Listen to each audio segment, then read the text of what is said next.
quem é o presidente da empresa? Qual a função e o papel do presidente de uma empresa? Acho que essa é a primeira descrição que a gente tem que ter. O que é presidente?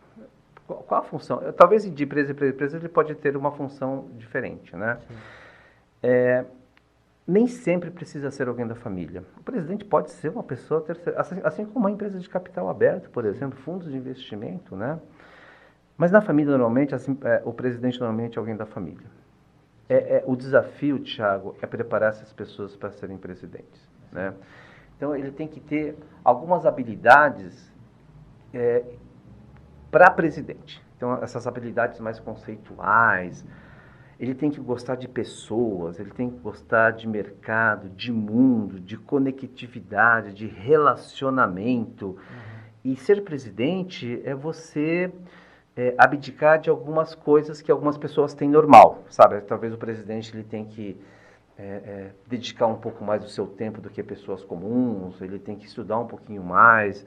A vida social dele é muito diferente do que um diretor e um gerente de uma empresa, é muito diferente. Então, acho que essa dedicação dessas pessoas que representam, porque um presidente, Thiago, a primeira responsabilidade dele é entregar o resultado. É entregar o resultado para os acionistas.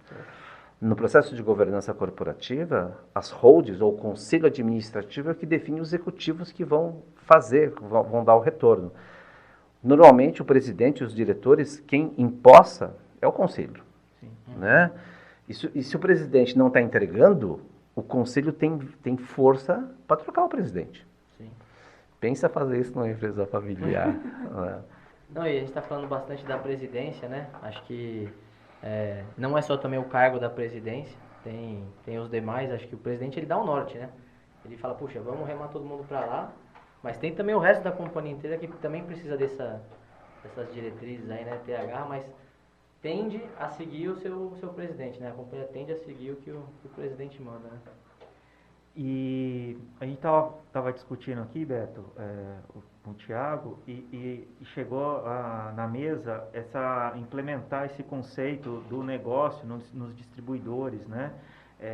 Nos negócios agrícolas, naquele produto, Em outros distribuidores, naquele produtor raiz, né? E a tua visão que tem uma dificuldade maior ainda dessa implementação da governança e da sucessão familiar. Cara, a gente fala de produtor rural. Hoje nós temos produtores rurais pequenos e temos gigantes produtores de agroindústria, por exemplo, né? Você pega a soja, por exemplo. O Brasil hoje é o maior exportador de soja, o maior exportador de proteína. Então hoje a gente tem umas referências muito legais, né? Então, quando a gente fala de produtor, mas a gente tem que navegar em outros mares também. Por exemplo, eu sou presidente da Andav na distribuição. Hoje, o modelo de distribuição são de pequenos distribuidores. Os grandes, nós temos os gigantes, mas a média são médios e pequenos distribuidores. E ainda está longe da gente falar de governança corporativa, né, nesse negócio que a gente chama de distribuição de insumos, por exemplo, que são clientes de vocês, né? Assim, muito longe, né? Eu acho que é um conceito muito novo, assim, né? Talvez tem muitas empresas que só têm 20 anos, 30 anos. O dia a dia é tão corrido, que eles ainda não pararam, assim, puxa, talvez são outras necessidades, muitas tomadas de decisões durante o dia que às vezes não faz sentido.